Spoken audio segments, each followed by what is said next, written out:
हाल ही में United nation inter agency group for child mortality estimation द्वारा बाल मृत्यु दर और मृत जन्म पर 2 वैश्विक रिपोर्ट जारी की गई हैं। आज के वीडियो में हम इसी बारे में बात करेंगे।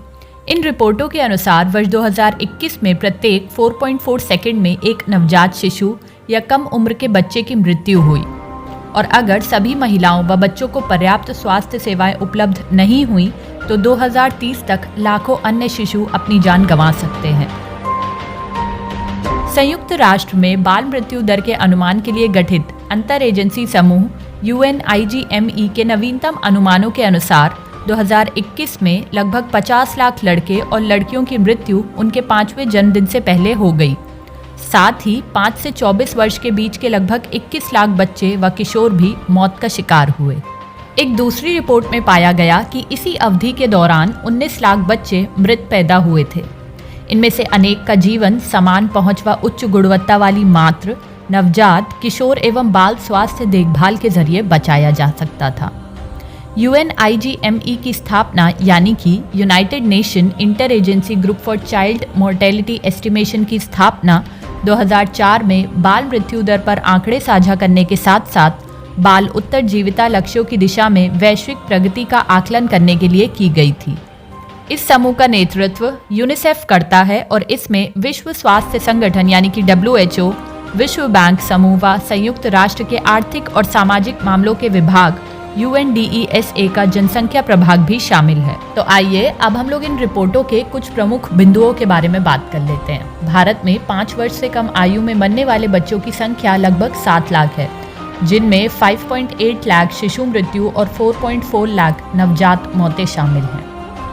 मृत्यु दर में गिरावट। सदी की शुरुआत के बाद से वैश्विक अंडर 5 मृत्यु दर में 50% की गिरावट आई है, जबकि बड़े बच्चों और युवाओं की मृत्यु दर में 36% की गिरावट आई है एवं मृत जन्म दर में 35% की कमी आई है। यह महिलाओं, बच्चों और युवाओं के कल्याण हेतु प्राथमिक स्वास्थ्य व्यवस्था को बेहतर बनाने की दिशा में किए जाने वाले निवेश के परिणाम स्वरूप है। हालांकि वर्ष 2010 के बाद से प्रगति नाटकीय रूप से धीमी हो गई है और 54 देश अंडर 5 मृत्यु दर के लिए सतत विकास लक्ष्यों को पूरा करने में पीछे रह गए।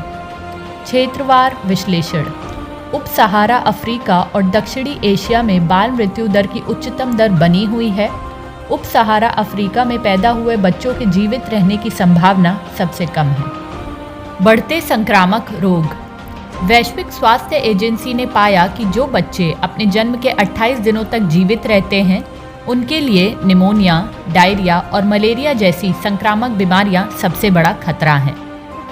अधिकांश बच्चों की मृत्यु का कारण समय पूर्व जन्म।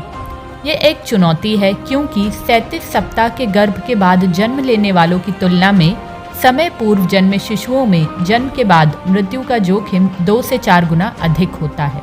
मृत जन्म। समय पूर्व जन्म और मृत जन्म दोनों की दर तथा संख्या अस्वीकार्य रूप से उच्च है, जो भारत में नवजात शिशु एवं बाल मृत्यु दर को बढ़ाती है। इस प्रकार वे तत्काल हस्तक्षेप की मांग करते हैं। एक बच्चा जिसकी गर्भावस्था के 22 सप्ताह के बाद लेकिन जन्म से पहले या उसके दौरान किसी भी समय मृत्यु हो जाती है तो उसे मृत शिशु के रूप में वर्गीकृत किया जाता है। तो आइए अब हम लोग इस विषय में भारत द्वारा शुरू की गई कुछ पहलों के बारे में पढ़ते हैं।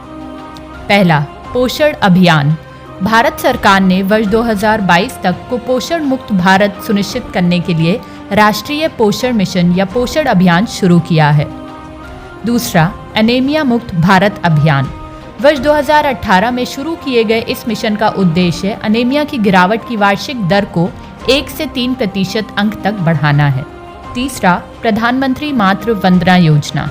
इस योजना के अंतर्गत गर्भवती महिलाओं के प्रसव के लिए बेहतर सुविधाओं का लाभ उठाने हेतु उनके बैंक खातों में सीधा 6,000 रुपये हस्तांतरित किए जाते हैं। चौथा, एकीकृत बाल विकास योजना यानी कि इंटीग्रेटेड चाइल्ड डेवलपमेंट स्कीम। ये 1975 में शुरू की गई थी और इस योजना का उद्देश्य 6 वर्ष से कम उम्र के बच्चों और उनकी माताओं को भोजन, प्री स्कूल शिक्षा, प्राथमिक स्वास्थ्य देखभाल, टीकाकरण, स्वास्थ्य जांच एवं रेफरल सेवाएं प्रदान करना है। Thank you.